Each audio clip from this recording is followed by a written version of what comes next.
Frères et sœurs, la CEDEAO est complètement finie et enterrée. Depuis quelque temps, je vous donne des nouvelles de la Guinée-Bissau, mais ça va de mal en pire. Parce que nous avons un Alassane bis qui est en train d'accroître du côté de la Guinée-Bissau, en l'occurrence Embalo Sissoko. De quoi s'agit-il? En réalité, et manifestement, Embalo a dans le cœur de la tête l'ambition, pour ne pas dire la volonté de faire un troisième mandat. Oui, Embalo qui dénonçait le troisième mandat d'Alpha Condé en Guinée.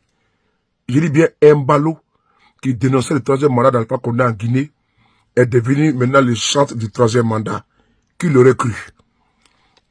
Après avoir chassé la délégation de la CEDEAO qui était venue pour une médiation, oui, parce qu'il a chassé la délégation de la CEDEAO lui-même après une tournée en Asie et en Europe. Embalo Sissoko, à la descente de son avion à l'aéroport de Bissau, il a été clair. Il dit que c'est lui qui a chassé la délégation de la CEDEAO qui était venue pour une médiation en Guinée-Bissau. J'ai regardé une vidéo il y a de cela quelques jours, je ne vais pas dire 48 heures, j'ai vu Embalo en train de se gosier en disant qu'il est le fils d'Alassane Ouattara. Et quand je vois le chemin quand on prête aujourd'hui Embalo Sissoko, je comprends. D'où je tire cette conclusion de tel père, tel fils, que Embalo va remplir pour un troisième mandat sur le sang des Bissau-Guinéens. Oui, comme l'a fait son père Alassane Ouattara en Côte d'Ivoire. Embalo Sissoko est en train de faire un mandat déjà. Parce que là, son mandat est terminé depuis le 27 février 2024. La CEDEAO aujourd'hui, celle-là même qui était prête à envoyer un bataillon pour intervenir, je dis bien au Niger, afin de réinstaller la démocratie selon eux. Mais vous constatez aisément que Alassane Ouattara ne parle pas. Tinubu ne parle pas. Patrice Talon lui-même, qui dit qu'il faut protéger la démocratie au sein de la CEDEAO. Il ne parle pas. Oui, c'était les messies, les prophètes, les chantres de la démocratie. Mais où sont passés les chantres, les messies et les prophètes autoproclamés de la démocratie? Non. Vous voyez, nous avons dénoncé dans le passé quand ces individus ont voulu s'ériger en démocrates parce qu'ils étaient envoyés, ils étaient téléguidés, parce que c'est des suppôts, c'est des valeurs locaux. Ils ont voulu tout simplement être, ils étaient des hommes de main qui devaient atteindre un objectif, réinstaller Bazoum qui allait permettre aux impérialistes de piller systématiquement le Niger.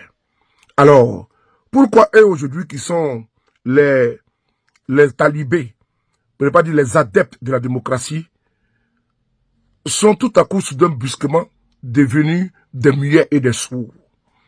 On va ici écouter Embalo Sissoko, qui le dit ici pleinement. Pourquoi il assume que lui va faire un troisième mandat, et mieux. Il dit bien mieux, Embalo persiste et il signe que c'est lui qui a éconduit, qui a chassé la délégation de la CEDEAO. On écoute ensemble. Bien sûr, je serai candidat à ma propre succession. Alors, et je vais gagner aussi au premier tour. D'accord. Qu'est-ce qui justifie ce départ précipité de cette mission de la CEDEAO? Et ils n'ont pas respecté les feuilles de route. Ici, ce n'est pas une république bananière. Il y a un président, il y a une loi, il y a une constitution. Et les cours suprêmes, on ne se badine pas avec ça. C'est dit, je serai candidat à ma propre succession. Et je vais gagner au premier tour. Mais ce n'est pas de ça qu'il s'agit aujourd'hui. De quoi s'agit-il aujourd'hui? Embalo, son mandat est terminé le 27 février 2025. On ne parle pas ici actuellement, là, à l'instant T, de gagner au 4e tour, au 5e tour ou au 10e tour. L'ancien ministre de l'Intérieur français, Charles Pasqua, disait il faut créer un problème dans un problème pour créer un autre problème, pour faire de la diversion du dilatoire. Embalo est de la diversion et le dilatoire. Parce que son mandat est terminé, il a consommé 5 ans de son mandat, il a décidé unilatéralement de prolonger son mandat jusqu'en novembre 2025. Actuellement, il y a un vide constitutionnel. Donc, Embalo Sissoko est illégal. Il n'a pas de légitimité. Mais il décide de se maintenir au pouvoir. Et mieux, en novembre 2025, M. Embalo, qui était le chantre de la démocratie, et qui était contre le troisième mandat, et qui était également celui-là qui était sur ses grands chevaux, en train de donner des leçons à la Guinée, au Mali et au Burkina Faso, devient tout à coup, soudain, brusquement, un individu qui ne respecte pas la Constitution. Oui. Dis-moi qui tu fréquentes, je te dirai qui tu es. Embalo est dans la droite ligne de son père, Alassane Ouattara en Côte d'Ivoire. Mieux, on va écouter Embalo en Guinée, lorsque Embalo dénonçait le troisième mandat d'Alpha Condé. Il y a Guinée-Conakry, où les manifestations tuées même au cimetière. CEDEAO n'a rien dit, même un mot. C'est pour cela que moi j'ai dit que je suis vraiment très triste avec le comportement de la commission de CEDEAO. Et je respecte beaucoup, heureusement, le président en exercice de CEDEAO, qui est un homme que j'ai beaucoup d'affection parce que, je l'ai dit, c'est un homme qui a les têtes sur les épaules. Mais on ne peut pas accepter d'avoir un pays qui est en train de faire un génocide. Parce que comment c'est possible, un président qui a passé 50 ans à l'opposition est en train de tuer et de massacrer les manifestants? Vous parlez de qui? Président Alpha Condé. Oui, ça, c'est pas la peine de chercher des mots, des musiques. Alpha Condé, que je connais très bien, que je connais des années, moi-même, je l'ai aidé beaucoup pendant son campagne, mais il m'a déçu. Pourquoi tuer les gens, même au cimetière? Non. Mais moi, je pense que, avec son âge, je pense qu'il y a quelqu'un qui m'a dit hier, c'est que, oui, mais là, qui est en train de réclamer encore troisième mandat, un homme de 95 ans, c'est pas normal. Moi, je pense que l'Afrique a besoin de nouvelles synergies et nouvelles énergies. L'heure a sonné pour la jeunesse. Même moi, qui parle là, j'ai 47 ans, je suis plus jeune. Là, d'ici 10 ans, je dois donner la nouvelle génération. Et lui qui a 95 ans, donc je pense que c'est notre grand-père, il doit prendre retraite.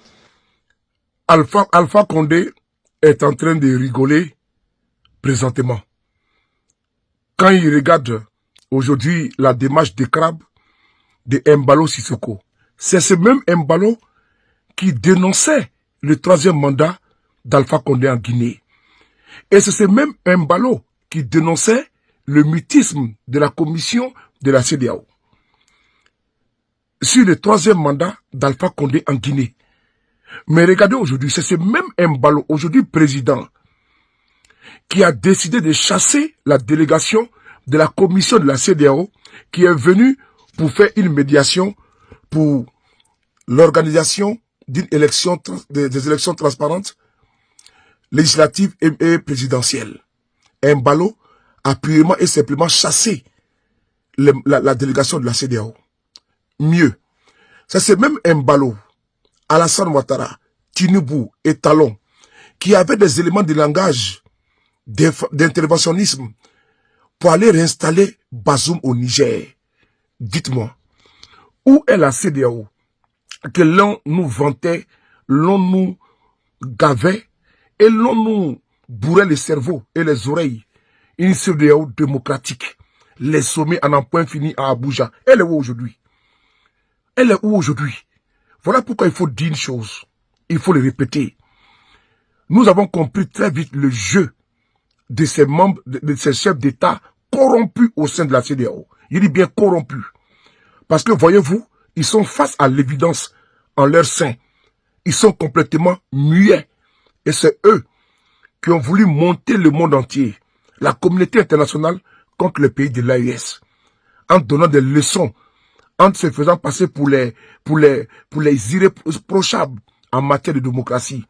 Mais force est de constater que lui qui était l'un des têtes de pont de cette cavalerie de démocrates pour aller intervenir au Niger est un vil satrape, un vil dictateur, est un vil autocrate que j'ai nommé ici Embalo Sissoko. Frères et sœurs, voyez-vous pourquoi nous soutenons l'AES? Parce que l'AES est vrai. La CEDEAO, c'est qu'une bande de corrompus, une bande de chefs d'État qui sont complètement dans une posture de vassalisation. vive la US.